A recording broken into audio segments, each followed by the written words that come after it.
کیونکہ بپتسمہ سے آپ کو سزائے موت ہو جاتی ہے اور پھر آپ دوبارہ زندہ ہوتے ہیں، لیکن جب آپ ایک دفعہ زندہ ہو جاتے ہیں تو آپ کی زندگی پھر آپ کی نہیں رہتی۔ دیکھیں، یہ اطاعت کرنے کے لیے خود سپردگی ہے۔ متی باب 28 کے آخر میں یسوع اپنے شاگردوں سے اس طرح مخاطب ہوتا ہے جو اس کے کلام کی خوشخبری کو پھیلانے والے تھے۔ متی باب 28 آیت 19 اور 26، پس تم جا کر سب قوموں کو شاگرد بناؤ اور ان کو باپ، بیٹے اور روح القدس کے نام سے بپتسمہ دو، اور ان کو یہ تعلیم دو کہ ان سب باتوں پر عمل کریں جس کا میں نے تم کو حکم دیا، اور دیکھو میں دنیا کے آخر تک ہمیشہ تمہارے ساتھ ہوں۔ یسوع نے فرمایا، پس تم جاؤ اور سب قوموں کو شاگرد بناؤ۔ اس نے ہمیں کلیسیا کے ممبر بنانے کے لیے نہیں کہا۔ آپ نے اس بات پر غور کیا ہے؟ کیا آپ آج کی کلیسیا کا سب سے بڑا مسئلہ جانتے ہیں؟ کیا کلیسیا کے لوگ شاگرد نہیں ہیں؟ کیونکہ وہ سچائی کو غلط طریقے سے پیش کرتے ہیں، وہ سچائی جو ہم آج کے دن پیغام میں بیان کر رہے ہیں۔ اگر آپ شاگرد بننے کے لیے رضامند نہیں ہیں تو آپ کو بپتسمہ لینے کا کوئی حق نہیں ہے۔ بپتسمہ شاگردیت کے لیے اپنے آپ کو اس کے حوالے کر دینا ہے۔ بپتسمہ لینے سے پہلے انہیں بہت زیادہ تعلیم نہیں دی گئی تھی، لیکن جب انہوں نے عہد کر لیا تو انہیں تعلیم دی گئی۔ دیکھیں، یہ ایک شعور کی بات ہے۔ ایسے لوگوں پر وقت کیوں ضائع کیا جائے جنہوں نے اپنے آپ کو خدا کے حوالے نہیں کیا؟ انہیں پہلے اپنے عہد پر قائم رہنے کی ضرورت ہے اور پھر انہیں اس بات کی تعلیم دیں جس کی انہیں ضرورت ہے۔ میں ایک مشن کے دوران مشرقی افریقہ میں تھا۔ وہ بپتسمہ لینے والے امیدواروں کو کئی ہفتے تعلیم دیتے، لیکن دراصل وہ آخر میں بے دین لوگوں کو ہی بپتسمہ دیتے۔ وہ صرف ذہنی تعلیم دیتے، لیکن وہ دلی طور پر انہیں تیار نہ کر پاتے۔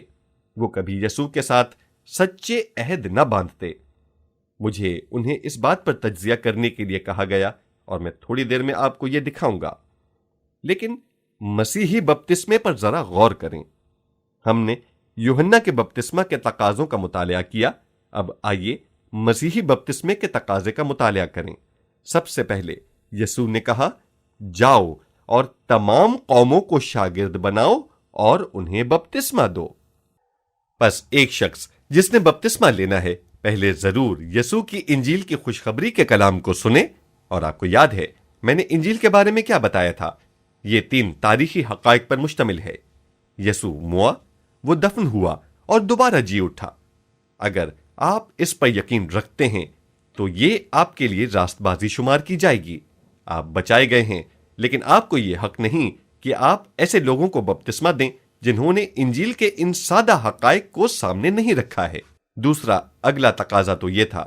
اعمال باب 2 آیت 38 میں پینتیکوست کے دن ہم پطرس کے جواب کو پڑھتے ہیں، جب گناہگار مگر غیر تبدیل شدہ ہجوم نے اس سے پوچھا، صاحبو ہم کیا کریں؟ اور پطرس نے 38ویں آیت میں یوں جواب دیا، توبہ کرو۔ آپ کو یاد ہے میں نے کیا کہا تھا؟ توبہ ہمیشہ پہلا قدم ہے۔ توبہ کرو اور تم میں سے ہر ایک اپنے گناہوں کی معافی کے لیے یسوع مسیح کے نام سے بپتسمہ لے تو تم روح القدس انعام میں پاؤ گے۔ یہ خدا کا منصوبہ ہے۔ یہ سب ایک ہی آیت میں ہے۔ یعنی ہم اسے کیوں جدا کرتے یعنی توڑتے ہیں اور اسے ہفتوں اور مہینوں میں تقسیم کرتے ہیں؟ میں انجیل کے بارے میں اتنا بے خبر تھا کہ جب میں بچایا گیا تو میں نے روح کا بپتسمہ پایا۔ یہ کسی چرچ میں نہ ہوا، بلکہ یہ ایک فوجی بیرک میں ہوا۔ میں نے صرف بعد میں یہ سیکھا کہ آپ کو انتظار کرنا تھا۔ جس وقت میں نے روح القدس سے بپتسمہ پایا، مجھے زبانوں اور ترجمے کی نعمتیں ملیں۔ خدا کا شکر ہے کہ میں ایسے مسیحیوں کے ساتھ نہیں ہوں جو کہتے ہیں کہ آپ کو روح القدس اور دوسری نعمتیں پانے کے لیے کافی انتظار کرنا ہوگا۔ پطرس نے ایسا بالکل نہ کیا۔ اس نے کہا، یہ ایک پیکج ڈیل ہے، توبہ کرو، پانی کا بپتسمہ لو اور روح القدس کی نعمتیں انعام میں پاؤ۔ اگر آپ سچائی کو لوگوں کے سامنے اسی انداز میں پیش کرو اور وہ اسی انداز میں جواب دیں تو یہ بالکل اسی انداز میں واقع ہوگا۔ یہ زیادہ وقت نہیں لے گا۔ یہ طویل المیعاد طریقہ نہیں ہے۔ یہ ایک لحاظ سے انقلابی صورتحال ہے جس میں آپ ایک سمت سے دوسری سمت کی طرف حرکت کرتے ہیں۔ تیسرا، بپتسمہ لینے کے لیے لوگوں کا ایمان لانا ضروری ہے۔ مرقس باب 16 آیات 15 اور 16 میں یسوع اپنے شاگردوں سے کہتا ہے، تم تمام دنیا میں جا کر ساری خلق کے سامنے انجیل کی منادی کرو۔ اور ہمارے لیے کتنے شرم و رسوائی کی بات ہے کہ 2000 سال گزر جانے کے بعد بھی ہم نے ابھی تک یہ کام نہیں کیا ہے جس انداز میں یسوع نے حکم دیا۔ اور اس نے ان سے کہا کہ تم تمام دنیا میں جا کر ساری خلق کے سامنے انجیل کی منادی کرو، جو ایمان لائے اور بپتسمہ لے وہ نجات پائے گا۔ بس جب تک آپ ایمان نہیں لاتے تو آپ بپتسمہ لینے کے اہل نہیں ہوتے۔ آپ کو ایک ایماندار بننا ہے۔ جو ایمان لائے اور بپتسمہ لے وہ نجات پائے گا۔ میں آپ کو ایک بات سمجھانا چاہتا ہوں کہ یسوع نے ان لوگوں کو کبھی کوئی ضمانت نہیں دی جو بپتسمہ کے بغیر ایمان رکھتے ہیں۔ آپ کہہ سکتے ہیں، میں نے خدا کے ساتھ معاملہ طے کر لیا ہے۔ خوب، یہ آپ پر منحصر ہے، لیکن آپ کے پاس نجات کے بارے میں کلام کی کوئی ضمانت نہیں ہے جب تک آپ بطور ایماندار کے بپتسمہ نہیں لیتے۔ اور بپتسمے سے میری مراد آپ سر سے پاؤں تک پورے کے پورے پانی میں ڈوب نہیں جاتے۔ اور دوسری شرط پترس نے بیان کی، پہلا پترس باب 3 آیت 21، وہ نوح کے زمانے کی بات کرتا ہے، اور ہم اس کی تفصیل میں نہیں جائیں گے، ہم محض اس پر عمل کریں گے۔ پترس باب 3 آیت 21 میں یوں بیان کرتا ہے، جو اس اگلے زمانے میں نافرمان تھے جب خدا نوح کے وقت میں تحمل کر کے ٹھہرا رہا تھا، اور وہ کشتی تیار ہو رہی تھی جس پر سوار ہو کر تھوڑے سے آدمی یعنی 8 جانیں پانی کے وسیلے سے بچیں۔ یہ ایک خاص فقرہ ہے، کیا یہ نہیں ہے؟ پترس کہہ رہا ہے کہ خدا نے اس وقت تک طوفان نہ بھیجا جب تک کہ کشتی تیار نہ ہو گئی۔ پس وہ تحمل سے انتظار کر رہا تھا جب تک کہ کشتی تیار نہ ہو گئی۔ اس کے بعد اس نے طوفان بھیجا، اور وہ کہتا ہے کہ اس زمانے کے تمام لوگوں میں سے کتنے لوگ بچے تھے؟ 8۔ یہ بہت سنجیدہ بات ہے، اور میں نے شماریات کے ذریعے معلوم کیا ہے کہ اس وقت ساری زمین پر تقریباً 2 ملین یعنی 20 لاکھ افراد تھے۔ یہ انتہائی سنجیدہ بات ہے، یعنی 20 لاکھ افراد میں سے صرف 8 لوگ بچے تھے۔ نجات دراصل اکثریت کے لیے نہیں ہے۔ آج ہمارے سیاسی معاشرے اکثریت کے فیصلوں سے بہت سے مسائل حل کرتے ہیں۔ خدا کے منصوبے اس طرح سے مکمل نہیں ہوتے، یہ صرف خدا کے فیصلے سے ہی حل ہوتے ہیں۔ بس اس کے بعد پترس کشتی اور نوح اور طوفان کے بارے میں اس طرح سے کہتا ہے، اسی پانی کا مشابہ بھی یعنی بپتسمہ یسوع مسیح کے جی اٹھنے کے وسیلے سے اب ہمیں بچاتا ہے۔ کیا آپ سمجھتے ہیں؟ وہ فرماتا ہے کہ بپتسمہ ہمیں بچاتا ہے، اور اس کے بعد وہ یوں بیان کرتا ہے، اس سے جسم کی نجاست کا دور کرنا مراد ہے۔ یہ محض صاف ہونے کے لیے نہانا نہیں ہے، بلکہ خالص نیت سے خدا کا طالب ہونا مراد ہے۔ بس یہ چوتھی شرط ہے، یہ کہ آپ خلوص نیت سے خدا کو جواب دیں۔ بالفاظ دیگر آپ کہتے ہیں، خدایا میں جانتا ہوں کہ میں گنہگار تھا، میں معافی مانگتا ہوں اور توبہ کرتا ہوں، اور میں اس بات پر یقین رکھتا ہوں کہ یسوع میرے لیے موا۔ میں اس بات پر یقین رکھتا ہوں کہ اس پر ایمان لانے کے وسیلے سے مجھے نجات ملی اور راست باز ٹھہرایا گیا۔ خدایا، ایک گناہگار ہونے کی حالت میں جو کچھ کر سکتا تھا میں نے کیا ہے، مہربانی سے مجھے اپنے حضور میں قبول کر۔ یہ خالص نیت سے آپ کا جواب ہے۔ آپ اس سے کہیں زیادہ کام کر سکتے ہیں جو خدا آپ سے چاہتا ہے۔ اگر آپ نے وہ سب کچھ کیا ہے جو خدا آپ سے تقاضا کرتا ہے تو آپ نے خالص نیت سے اس کو جواب دیا ہے۔ بس بطور ایک ایماندار کے بپتسمہ لینے کے 4 اصولوں کو دہرانے دیں۔ نمبر 1، آپ کو انجیل یعنی کلام کو سننا ہے۔ نمبر 2، آپ کو توبہ کرنی ہے۔ نمبر 3، آپ کو انجیل پر ایمان رکھنا ہے۔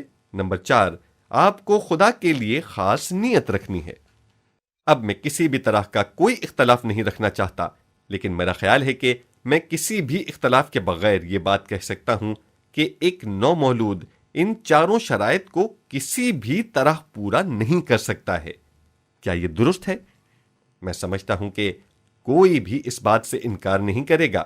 یہ ایک سادہ سی حقیقت ہے۔ اب میں اس بات کی طرف آ رہا ہوں جس کا حوالہ میں پہلے دے رہا تھا۔ بپتسمہ کے لیے بہت عرصے تک تعلیم دینے کی ضرورت نہیں ہے۔ دیکھیں، میں اس حالت میں سے گزرا ہوں کیونکہ میں ایک ایسے ہی مشن سے تعلق رکھتا ہوں۔ وہ تبدیل ہونے والوں یعنی بپتسمہ لینے والوں کو 6 ہفتے تک تعلیم دیتے ہیں۔ جو وہ کر رہے تھے وہ محض تربیت یافتہ لوگوں کو بپتسمہ دے رہے تھے۔ لوگ کبھی بھی خدا سے ملاقات نہ کر پاتے تھے اور ان کی زندگیاں بالکل تبدیل نہ ہوتی تھیں۔ وہ اچھے لوگ تھے مگر ایماندار اور خدا کے برگزیدہ لوگ نہ تھے۔ مجھے وقت کی طوالت کے بارے میں کچھ حقائق کو بیان کرنے دیں۔ پینتیکوست کے دن جب انہوں نے پیغام سنا تو 3000 لوگوں نے اسی دن بپتسمہ لیا۔ شاگردوں نے یہ نہیں کہا اب انتظار کرو، ہم 6 ہفتوں کے بعد تمہیں بپتسمہ دیں گے اور اس کے بعد تمہیں نعمتیں ملیں گی، یا جب تم یسوع کے تمام واعظ زبانی یاد کر لو گے۔ وہ انہیں بپتسمہ دیتے کیونکہ انہوں نے شرائط کو پورا کیا تھا، ایمان رکھنے، توبہ کرنے اور عہد کے لیے رضامند تھے۔ غور کریں، یہ ایک غیر معروف عہد تھا کیونکہ وہ کثیر تعداد میں تھے۔ پھر اعمال باب 8 میں حبشی خوجہ نے فلپس سے یسوع کی خوشخبری کو سنا۔ بہتر ہے کہ ہم اسے پڑھیں، اسے پڑھنا بہت اہم ہے۔ اس سے کیا واقع ہوا؟ اعمال باب 8 آپ کو یاد ہوگا کہ فلپس غزہ کی راہ پر تھا۔ سامریہ میں اس نے یسوع کے کلام کی خوشخبری سے بہت بڑا انقلاب برپا کیا تھا۔ لوگ یسوع پر ایمان لائے اور بپتسمہ لیا۔ وہ یہ سب کچھ چھوڑ کر چلا آیا کیونکہ خداوند کے فرشتے نے اسے یروشلم سے غزہ کی راہ پر جانے کو کہا۔ اسے کچھ معلوم نہیں تھا کہ وہ کیوں اس جگہ پر ہے، اور اس کے بعد اس نے حبشی خوجہ کو اپنے رتھ پر بیٹھے کچھ پڑھتے ہوئے دیکھا جیسا کہ لوگ سفر کے دوران کرتے ہیں۔ وہ بیٹھا اونچی آواز میں ایک صحیفہ پڑھ رہا تھا۔ وہ یسایہ نبی کا صحیفہ پڑھ رہا تھا۔ فلپس دوڑ کر اس کے پاس گیا اور پوچھا کہ جو کچھ تو پڑھتا ہے اسے سمجھتا بھی ہے؟ اور خوجہ نے فلپس سے کہا، میں تیری منت کر کے پوچھتا ہوں کہ نبی یہ کس کے حق میں کہتا ہے، یا اپنے یا کسی دوسرے کے؟ وہ کتاب مقدس سے یسایہ باب 53 کی عبارت پڑھ رہا تھا۔ لوگ اسے بھیڑ کی طرح ذبح کرنے کو لے گئے، اور خوجہ ایک بڑا معقول سوال پوچھتا ہے کہ نبی یہ اپنے حق میں کہہ رہا ہے یا کسی دوسرے کے؟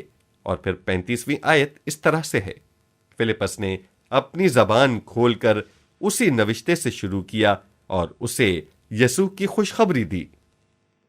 بالفاظ دیگر اس نے کہا کہ یہ یسوع ہے جس کے متعلق یسایہ نبی نے نبوت کی اور یسایہ نے یسوع کی منادی کی تھی۔ فلپس ایک مناد تھا، ایک مبشر تھا، اور یہ اس کے کام کرنے کا طریقہ تھا۔ اس کا پیغام بہت سادہ تھا، وہ محض ایک لفظی کلام تھا۔ سامریہ میں اس نے مسیح کی منادی کی اور غزہ کی راہ پر اس نے یسوع کی منادی کی۔ میں ایک سچے مبشر انجیل کی خدمت کو پسند کرتا ہوں اور میں ان میں سے ایک نہیں ہوں، لیکن ہر مرتبہ اپنے انداز کے سچے مبشر کو کام کرتے ہوئے دیکھ کر پرجوش ہو جاتا ہوں۔ مبشر یعنی ایک مناد کا کام ایک گنہگار کو مسیح سے تعارف کروانا ہے۔ ایسا کرنے سے اس کا کام مکمل ہو جاتا ہے۔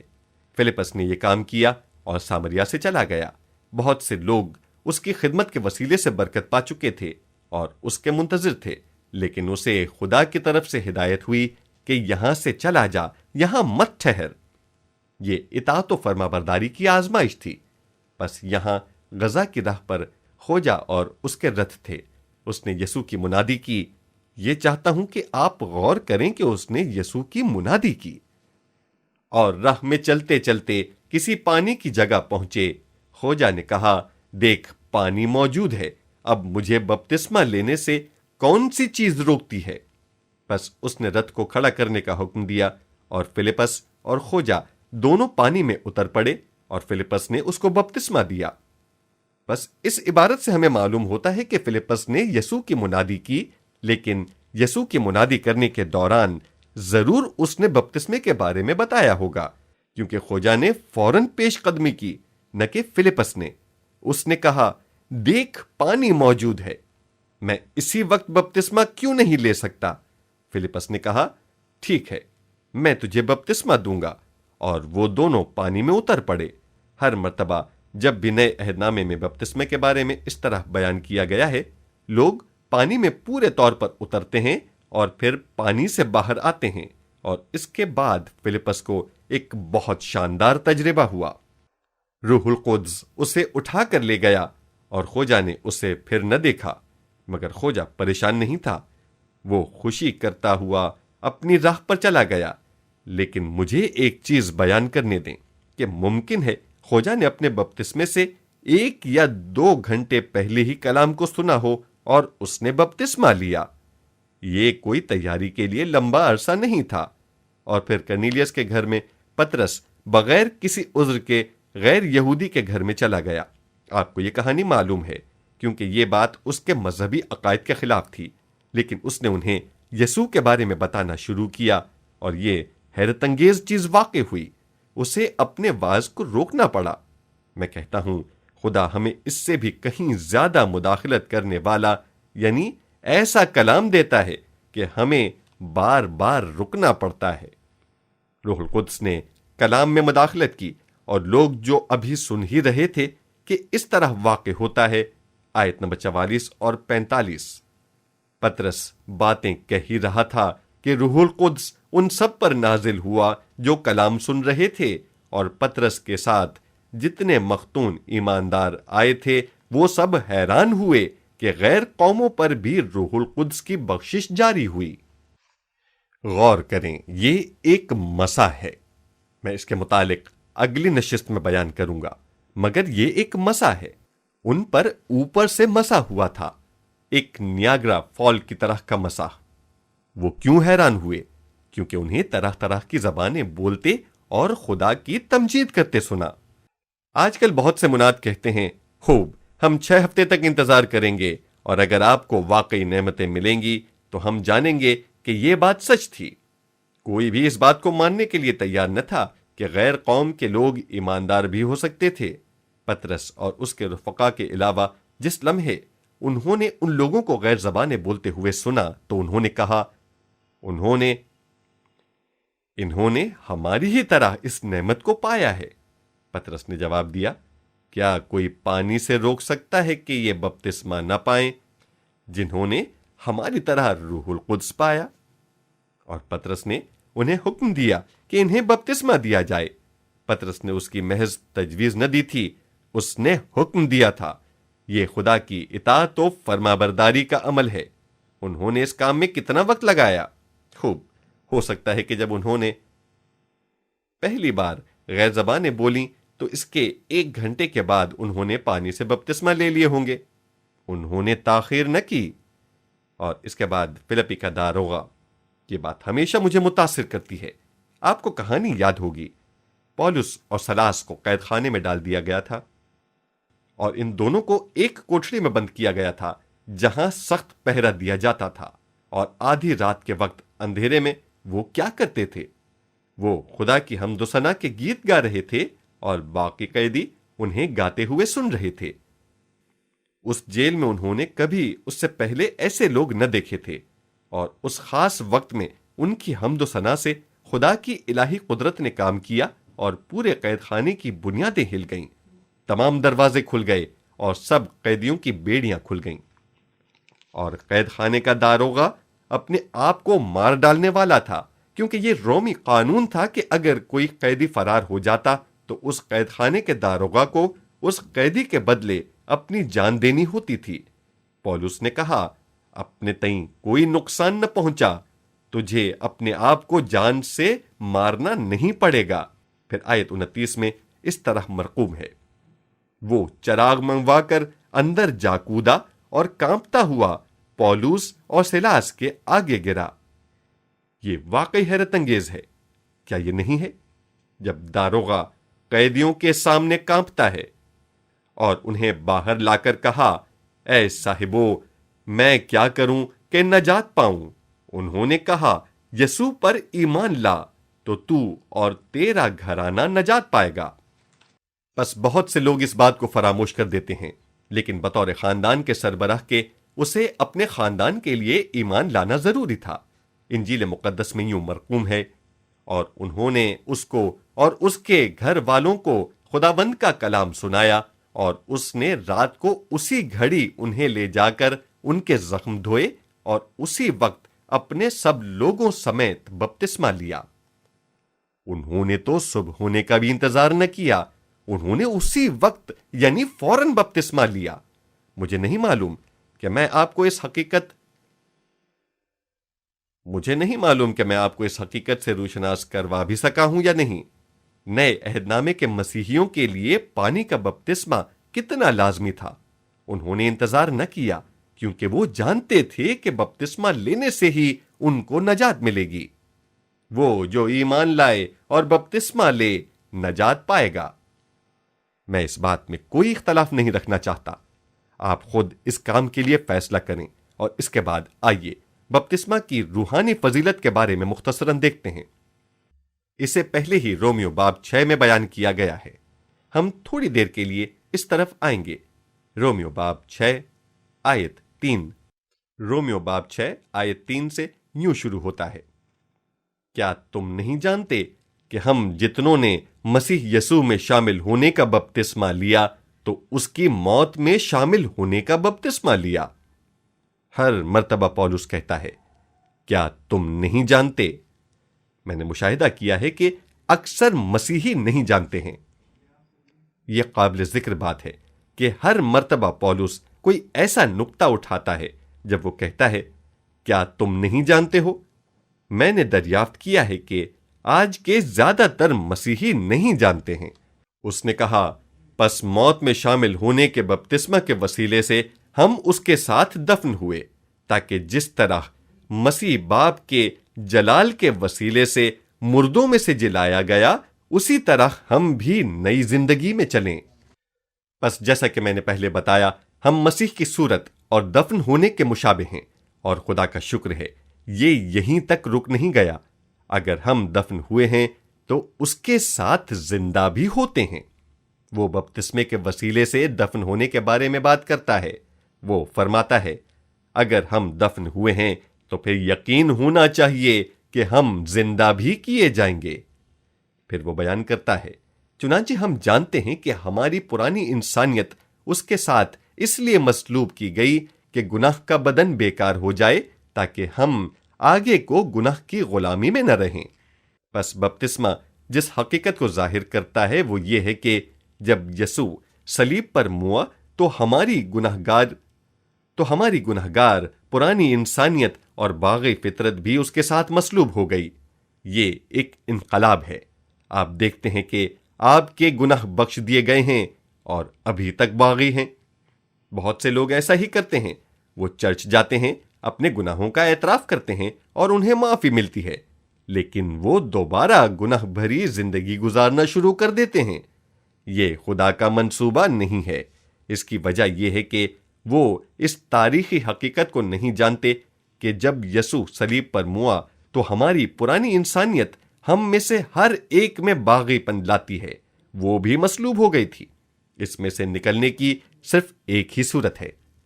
اس باغی فطرت سے نکلنے کا کوئی اور ذریعہ نہیں ہے۔ واحد حل صرف مصلوبیت یعنی موت ہے۔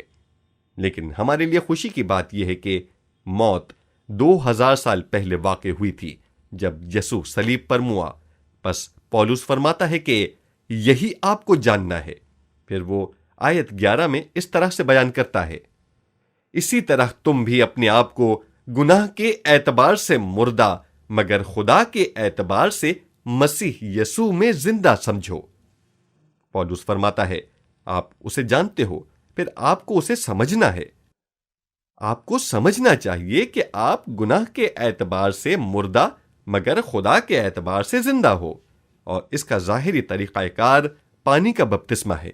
آپ قبر میں اترتے ہیں، اس میں سے باہر آتے ہیں اور اپنے پیچھے اس قبر میں گناہ آلودہ فطرت کو چھوڑ آتے ہیں، اور آپ ایک نئی مخلوق بن جاتے ہو۔ بالکل ٹھیک۔ اب کلسیوں باب 2 میں ایک اور اہم عبارت ہے جو کہ بپتسمہ لینے کے لحاظ سے بہت اہم ہے۔ کلسیوں باب 2 میں وہ مسیحیوں کو لکھتے ہوئے بیان کرتا ہے، باب 2 آیت 11، اسی میں تمہارا ایسا ختنہ ہوا جو ہاتھ سے نہیں ہوتا، یعنی مسیح کا ختنہ جس سے جسمانی بدن اتارا جاتا ہے۔ یہودی قانون کے مطابق ختنہ کے مطلب بدن سے تھوڑا سا گوشت نکال دینا، لیکن مسیحی ختنے سے مراد پوری گناہ آلودہ فطرت کو اتار ڈالنا ہوتا ہے، پورے بدن کو۔ اور جب ایک جسم مردہ ہو جاتا ہے تو اگلا کام کیا کرنا ہوتا ہے؟ زور سے بتائیں، میں نے آپ کی آواز نہیں سنی۔ اسے دفنانا ہوتا ہے۔ بالکل ٹھیک۔ دراصل ایک مردہ جسم کو بغیر دفنائے چھوڑ دینا انتہائی غلط بات ہے۔ میں جب شمالی امریکہ میں برطانوی فوج میں کام کرتا تھا تو ہم نے کبھی بھی کسی لاش کو زمین پر نہ چھوڑا تھا، ہم ہمیشہ اسے زمین میں دبا دیتے تھے، اور میرا خیال ہے کہ یہ اسی طرح کی بات ہے کہ اگر آپ مر گئے ہیں تو بغیر دفنائے نہ رہیں، دفن ہو جائیں۔ آپ بات سمجھ گئے ہوں گے۔ اب پولس کلسیوں باب 2 میں اس طرح بیان کرتا ہے، جسمانی بدن اتار دینے کے بعد آپ کو اگلا کون سا کام کرنا ہے؟ اس نے کہا، اسے دفنا دو۔ اور اسی کے ساتھ بپتسمہ میں دفن ہوئے، اور اس میں خدا کی قوت پر ایمان لا کر جس نے اسے مردوں میں سے جلایا اس کے ساتھ جی بھی اٹھے۔ غور کریں، بپتسمہ صرف ان لوگوں پر اثر انداز ہوتا ہے جو ایمان رکھتے ہیں۔ یہ ہمارے ایمان کے وسیلے سے ہی ہے کہ ہم جی اٹھے ہیں۔ اگر آپ ایمان نہیں رکھتے تو یہ آپ کے لیے کام نہیں کرے گا۔ آئیے اب میں آپ کو چند خاص اہم حقائق بتاؤں گا۔ غلطیوں باب 3 آیت 27، اور تم سب جتنوں نے مسیح میں شامل ہونے کا بپتسمہ لیا، مسیح کو پہن لیا۔ ہم کس میں بپتسمہ لیتے ہیں؟ مسیح میں۔ ہم کسی فرقے یا کلیسیا کا بپتسمہ نہیں لیتے ہیں۔ یہ ایک سنگین غلطی ہے۔ دوبارہ میں اپنے مشرقی افریقہ کے دنوں میں واپس جاؤں گا، یعنی جن دنوں میں وہاں رہا کرتا تھا۔ وہاں کی سب سے بڑی بشارتی مشن کسی بھی شخص کو تب تک بطور ممبر قبول نہیں کرتی تھی جب تک کہ وہ ان کی مشن میں بپتسمہ نہ لے لے۔ ہو سکتا ہے کسی شخص نے واقعی بطور ایماندار کے بپتسمہ لیا ہو، اور اگر وہ اس مشن میں شامل ہو تو اسے لازمی طور پر ان کی مشن میں دوبارہ بپتسمہ لینا ہوگا۔ یہ ایک غلط بات ہے، یہ نفسانیت ہے۔ خدا کا شکر ہے کہ ہم نے کسی چرچ کا بپتسمہ نہیں پایا ہے، ہم نے مسیح کا بپتسمہ پایا ہے۔ کوئی بھی چیز مسیح سے زیادہ نہیں ہے۔ اور اس کے بعد جیسا کہ میں نے کہا، یہ صرف ایمان کے وسیلے سے ہی ہے۔ ہمیں یہ سمجھنے کی ضرورت ہے کہ ہماری نئی زندگی روح القدس کے وسیلے سے ہی قوت پاتی ہے۔ وہ روح جس نے یسوع کو مردوں میں سے زندہ کیا، وہی ہم میں تاثیر کرتی ہے۔ اب آئیے جلدی سے پرانے عہد نامے میں سے بپتسمے کی 2 تصاویر دیکھتے ہیں۔ نمبر 1، ہم پہلے ہی پطرس باب 3 آیات 20 اور 21 دیکھ چکے ہیں۔ نوح کی کشتی، پطرس اس کو پانی کے بپتسمے سے مشابہ کرتا ہے۔ نوح کی کشتی سے کیا پیغام ملتا ہے؟ سزا دی جانے والی تھی، اور سزا سے بچنے کا واحد طریقہ نوح کی کشتی میں جانا تھا۔ پس سیلاب خدا کی عدالت کو پیش کرتا ہے۔ کشتی ہمیشہ بائبل میں یسوع مسیح کی تصویر ظاہر کرتی ہے۔ کشتی میں آپ سزا کے پانیوں میں سے بحفاظت گزر سکتے ہیں۔ کشتی سے باہر رہ کر آپ پانی میں ڈوب جائیں گے۔ کشتی کے علاوہ بچنے کا کوئی اور طریقہ نہ تھا، اور وہ کشتی یسوع مسیح تھے، اور وہ کشتی یسوع مسیح ہے۔ اور اس کشتی میں رہ کر آپ بحفاظت گزر سکتے ہیں اور باہر ایک نئی زندگی میں آ سکتے ہیں۔ ایک بالکل مختلف طوفانوں میں سے نکلی ہوئی پرانی زندگی مکمل طور پر دھل گئی۔ ایک نئی زندگی آپ کے سامنے ہوتی ہے۔ یہ نوح کی کشتی کی تصویر ہے۔ اور ایک تصویر یہ بھی ہے جسے ہم مختصراً دیکھیں گے۔ پہلا کرنتھیوں باب 10 آیات 1 اور 2۔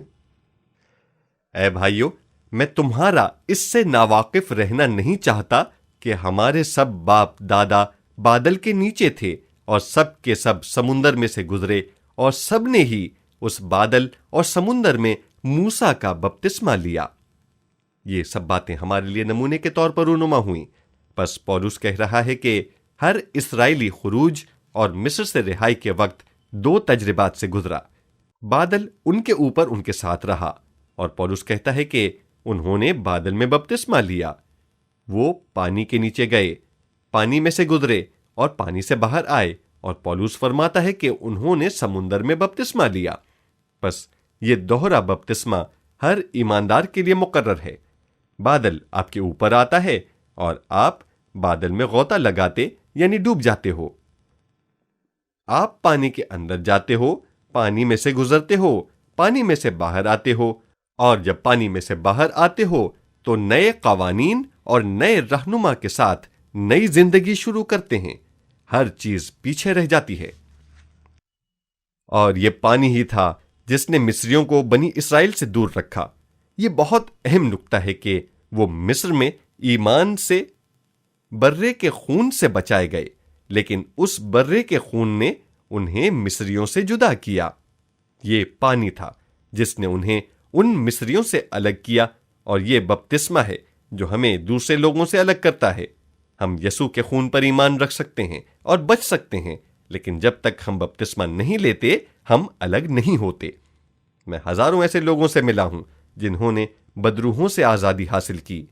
جہاں تک ممکن ہوتا ہے میں انہیں بتاتا ہوں کہ اگر آپ اپنی رہائی یعنی آزادی کو برقرار رکھنا چاہتے ہو تو آپ کو پانی کا بپتسمہ لینا چاہیے، کیونکہ اسی سے ہم دنیا اور بری روحوں سے علیحدہ ہو سکتے ہیں۔ خون سے آپ الگ نہیں ہو سکتے۔ خون آپ کو مصر میں بچاتا ہے، پانی آپ کو مصر سے جدا کرتا ہے۔ پانی اور بادل کے وسیلے سے الگ ہوئے۔ کلام فرماتا ہے انہوں نے موسیٰ کا بپتسمہ لیا۔ بالفاظ دیگر یہ انہیں موسیٰ کی رہنمائی میں لے آیا۔ خوب، ہم نے موسیٰ کا بپتسمہ نہیں پایا ہے، ہم نے مسیح کا بپتسمہ پایا ہے۔ مسیح ہمارا رہنما بنتا ہے، لیکن اس میں الہامی طور پر داخل ہونے کے لیے ہمیں بادل کے نیچے سے گزرنا ہے اور ہمیں پانی میں سے گزرنا ہے۔ یہ بہت واضح اور صاف ہے۔ اور پھر عبرانیوں باب 11 آیت 19 میں یوں مرقوم ہے۔ اچھا، ہم اسے پڑھیں گے، ہمارے پاس تھوڑا سا وقت ہے۔ ایمان ہی سے وہ بحر قلزم سے اس طرح گزر گئے جیسے خشک زمین پر سے، اور جب مصریوں نے یہ قصد کیا تو ڈوب گئے۔ وہ صرف ایمان پر زور دیتا ہے، اور اگر آپ ایک ایماندار ہیں تو آپ پانی کے اندر ایک خشک گنہگار کے طور پر جاتے ہو، اور ایک بھیگے ہوئے گنہگار کی طرح پانی سے باہر آ جاتے ہو۔ صرف اتنی سی تبدیلی واقع نہیں ہوتی ہے۔ میں نے ایک مرتبہ ایک شخص کی گواہی سنی، بعد میں وہ واقعی نجات یافتہ ہو گیا۔ وہ ایک چرچ میں گیت گاتا تھا، اور چرچ میں پرستش کرنے کے لیے انہوں نے کہا کہ ہم چاہتے ہیں کہ تمام پرستش کرنے والے لوگ بپتسمہ لیں۔ اس نے کہا ٹھیک ہے۔ وہ ایک خشک گنہگار تھا۔ وہ پانی میں نیچے اترا اور ایک بھیگے ہوئے گنہگار کی طرح پانی سے باہر آ گیا۔ وہاں یہی کچھ ہوا، کیونکہ وہاں ایمان نہ تھا۔ یہاں عبرانیوں باب 11 آیت 29 میں وہ اسرائیلیوں کے بارے میں کہتا ہے، ایمان ہی سے وہ بحر قلزم سے اس طرح گزر گئے جیسے خشک زمین پر سے۔ انہوں نے یہ کیسے کیا؟ ایمان کے ذریعے۔ بالکل درست۔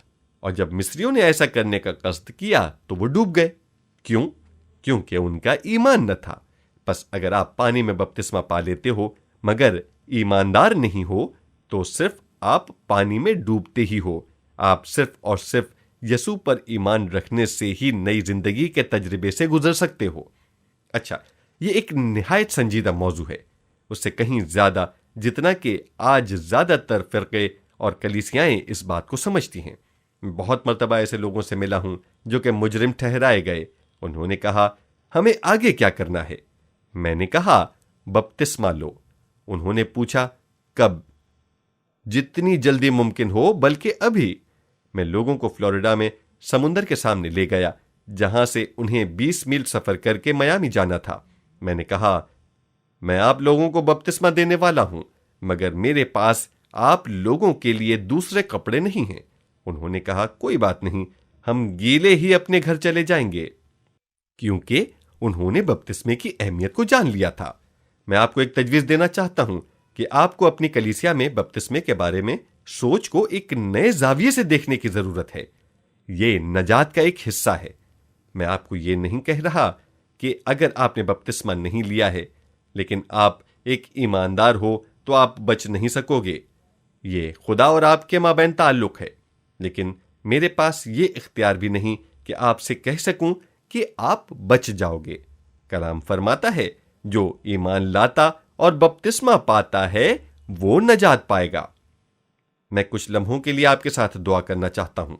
خداوند یسوع مسیح، تو ہی تمام چیزوں کا خالق و مالک ہے اور سب چیزیں تیرے اختیار میں ہیں، خاص طور پر کلیسیا جو کہ تیرا بدن ہے۔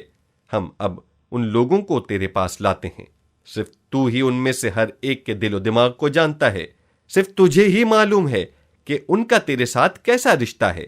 لیکن خداوند، میں پورے دل سے تجھ سے التجا کرتا ہوں کہ آج اگر یہاں پر ایسے لوگ موجود ہیں جو واقعی نجات حاصل کرنا چاہتے ہیں اور تیرے شاگرد بننا چاہتے ہیں مگر ابھی تک انہوں نے پانی کا بپتسمہ نہیں لیا ہے، تو اپنے روح القدس کے ذریعے اطاعت و فرما برداری کے اس عمل کی اہمیت اور تڑپ کو ان کے دلوں میں انڈیل دے۔ خداوند یسوع، تیرے اس بدن یعنی کلیسیا کے ذریعے تیرے بڑے نام کو اور جلال ملے۔ ہم یہ دعا تیرے ہی نام میں مانگتے ہیں، آمین۔ ہمارا ایمان ہے کہ آپ کو اس پیغام سے ضرور برکت ملی ہوگی۔ مزید معلومات کے لیے آپ ہم سے رابطہ قائم کر سکتے ہیں۔ اس ای میل پر رابطہ قائم کیجیے: DerekPrincePK@gmail.com DerekPrincepK@gmail.com